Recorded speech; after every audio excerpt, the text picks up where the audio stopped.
Hey everybody, this is the Facebook Ads with the Twang podcast. I'm your host, Ben Blackman, and today we're going to be talking about retargeting strategy number 6, and this is a way to give them content and then get them to buy. Here comes episode 73. Facebook Ads with a Twang is dedicated to taking the often overcomplicated process of creating simple, successful Facebook ads, breaking them down step by step in less than 10 minutes at a time. Let's get started.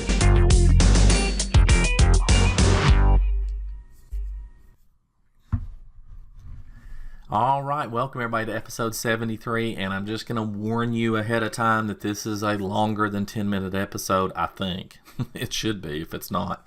And so I'm talking to you about retargeting strategy number 6, and it's not so much that it's a retargeting strategy. By itself, it's more about an overall strategy using a combination of Facebook ads and emails and that kind of thing. Using one or the other alone is often hard to make work, so I wanted to try to give you something a little bit beyond that. Okay, now if you're just listening to this, you're probably, I know I say this all the time, you're probably going to want to watch the video. Okay, the video right now, if you're watching, you can see that it actually outlines the funnel, quote unquote funnel process of what people will go through. And so I'm just going to kind of explain that and talk to you about each part.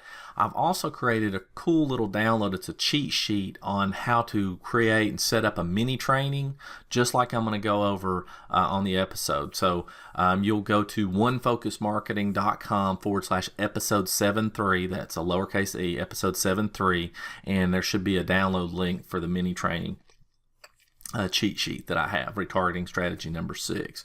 So the reason I'm doing this is because, it's not enough to get people on your email list, and I think we forget that, right? Like we run a Facebook ad, we get a bunch of people on our list, and then we kind of abandon them, or we don't have a process, or we have a very short process, or we don't think about using a combination of Facebook ads and email, right? If you look at open rates on people's emails, they're usually pretty low. It's usually, when people first opt in, you get usually a high percentage of people opening those. But once they've opted in, then, it usually settles out about 15 to 30%. It really depends. I have seen them a little bit higher. I had one client, she had a 60% open rate. It was pretty amazing, really, but that's a long story. But most people are, 15 to 30%, somewhere in that neighborhood. So if that's true, then that means that you're missing out on 70 to 85% or more of the people who, it's not that they're not interested in what you have to offer, they just don't know that you're sending it out because they're never opening up the email, right? So you have to have a strategy beyond just getting them on your email list. And when they get on your email list, you have to make sure that you're staying in contact with them. So as we go through this, a couple things. One, I don't want you to make this overcomplicated. All right. If anything I'm talking about just seems way far out there, and I am going to be referencing some stuff that I think you will already know, but if you don't, you're going to have to go back and listen to a couple of different episodes to understand what we're talking about as far as Facebook ads are set up and so forth.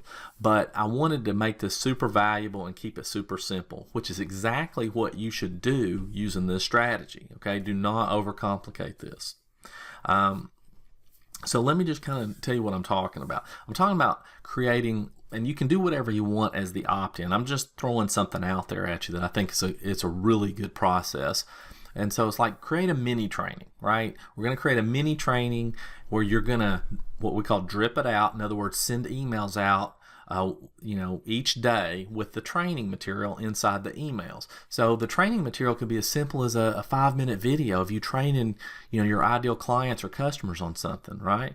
Or it could be, just a written email, right? Or a download or whatever it is. Okay. It doesn't have to be some massive project that you need to undertake. That's not what it's about.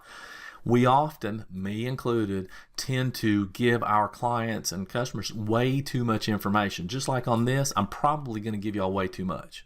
Okay, I don't mean to, but sometimes we just do that. So if you're watching the video, you can see this, and I'll try to explain it to you on the podcast part of it. But the first thing we're going to do is we're going to run a Facebook ad. Okay, we're going to take from the Facebook ad, we're going to send them to a registration page for our mini training. Okay, then once they go to the registration page, we'll send them to a thank you page. The thank you page will just say, hey, thank you for opting in. Check your email inbox, that kind of thing. You don't want to give them the download or any more information on the thank you page. All right, most of the time, 99 times out of 100, you aren't. Okay, and the reason is you want to get them, used to checking your email inbox. So they get email number one, great. They've got it. They're doing whatever they have to do. They're watching it. They're reading it. Whatever it is that you've sent them, and then they're going to wait one day, and we're going to send them the next email, email 2, and then so on, email 3, and then so it depends on how long you're going to create the training. I suggest somewhere between 3 days of training to 10. I wouldn't make it any longer than that. So it really is what is going to give them the most valuable information in the shortest period of time and not overwhelm you. Okay, you don't want to be overwhelmed putting this together. Okay, you should be able to put this together quick. So during this sequence of emails, not really in the first email, but in the second and third, you can make an offer. In other words, you have a link to your sales page. And the sales page might be a scheduling page, right? Because you want to get them on the phone. Maybe that's what it is. Okay. The sales page might be an offer to your more expanded course or whatever else it is that you have. At the same time, after they've received the first email, okay, not before, but after they receive that first email, we want to also run a retargeting ad to that sales page as well. Remember what I said about open rates? Well, we want people to still get our offer. Okay, we don't want to get our offer before they've had a chance to take a look at the first email. Okay, we want to do that after, but we want to make sure people get a chance to look at the offer. So let me just tell you real quick, and then I'm going to kind of get into some detail about setting up the audiences in Facebook and how that's set up, and then the email sequence. But the reason that this works is it gets them used to seeing your emails, like I was talking about before. That's really important. When you get people used to seeing your emails, then you have a better chance of getting them converted because they know who you are. It also gets them used to seeing your ads, and this is kind of important too, because if they like you, right, if you've built know, like, and trust with them, then they want to see your ads. They don't want to see them all the time, but they do want to see them because they want to see what you're doing, what you're up to.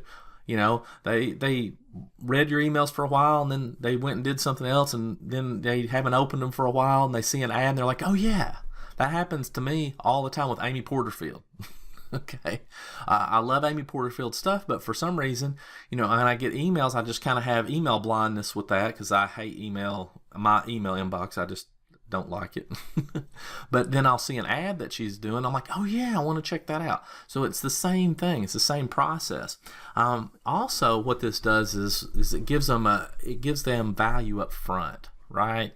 So there's a whole thing out there about how you shouldn't have to give out value and that kind of thing, and there's some truth to that. But this works too. There's all kinds of different things that work. This does. It shortens the know, like, and trust cycle, which I think I just kind of mentioned that, and it really sorts out the people who are going to buy. So it's a very powerful thing. So what I want to do right now is talk to you about the Facebook ad side of it, and then I'm going to talk about the emails.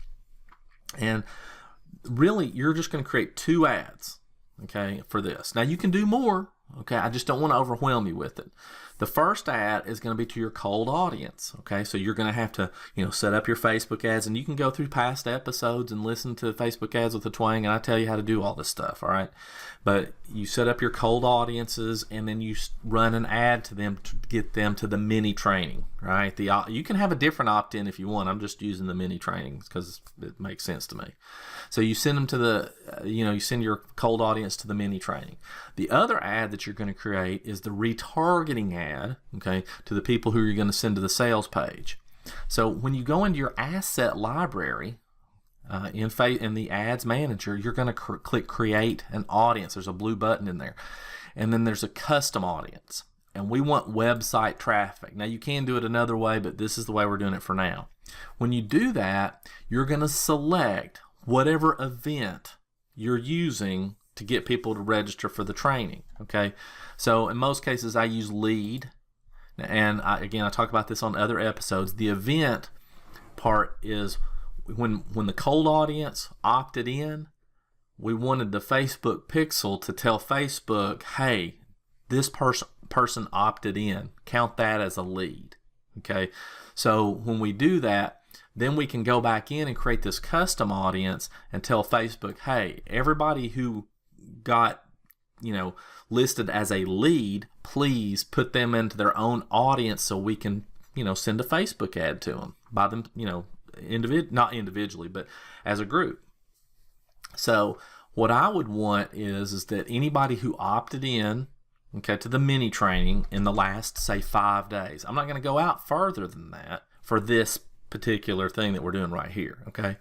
But I want to exclude anybody who opted in within the last day, okay? So anybody who got tagged with the lead pixel part of it in the last day, because I want them to get that first email up front before I start showing them retargeting ads, right? And I might even say the past 2 days. Like, I don't want them to see it the first day or two. But for now, we're just going to say the first day. So once I do that, then I can name the audience, and then I click Create Audience, and it's created. Now when I go into my ad set, which is where you input your audiences, that will be available to you. And again, I go over all this in other parts of Facebook Ads with a Twang, as well as a lot of other places. So that's all you have to do. That's probably going to be the hardest part for most people, I would think. Okay, so again, if you don't get it all right this second, that's okay. You can come back and listen to this or watch this later. So just kind of let it soak in a little bit and try not to get caught up in the technical part. All right, so you do that, you create your 2 ads, you can start running them at the same time. You don't have to wait, go run them at the same time. Just remember, your retargeting ad is not going to have very many people in the audience, so make your budget really low, like $1 or $2. Because if you don't, you could end up showing that ad to them way too often. Okay, so just make your budget kind of low, $1, $2, something like that a day. All right, so that covers pretty much what you have to do with Facebook, but now I want to talk about your email, because this is important, and I'm just going to tell you what I do. And this, again, this might be the part where I'm just giving out too much information, but hey, it's just what I'm going to do. So I use ActiveCampaign. You can use whoever you want. I don't care about that. I just use ActiveCampaign because it makes sense to me, and I can follow what it's trying to do. And by the way, if you use ActiveCampaign and you want this automation that I'm getting ready to show those who are watching, just let me know. Okay, I'll send you the automation so you can, put it into your system. I am also an affiliate for ActiveCampaign. I probably should throw that out there. So when somebody subscribes to your list, what I try to do is I try to tag them. Now, the reason I tag them is I want to know where they came from. So I tag them as they opted in for this mini training. In whatever email system you're using, do whatever works, okay? But once I tag them, then the email goes out, the first email. Hey, here's the mini training, here's part 1, here's what you get, okay? Then I actually wait 2 hours.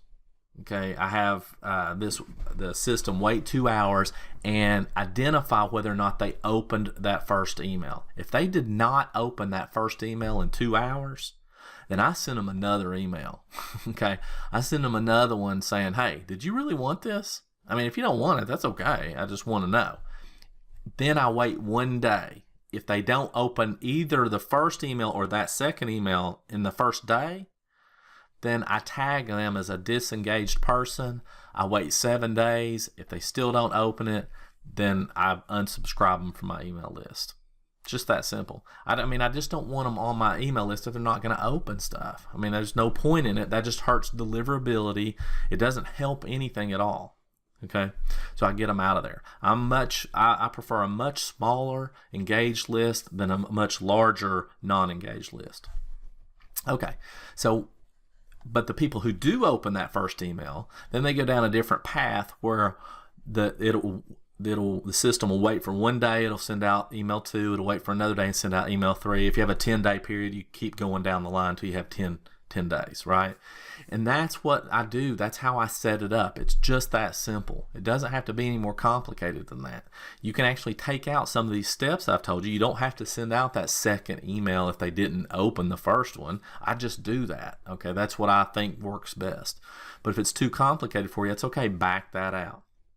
So I know that I've thrown a lot at you. Okay, I get that. Okay, that's all right. Like I said, go back, listen to it again, do what you got to do.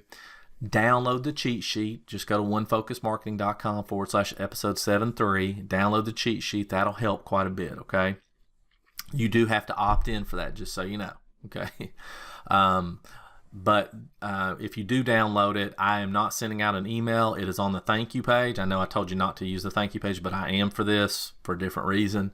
So make sure you download it there or bookmark the thank you page once you opt in. All right.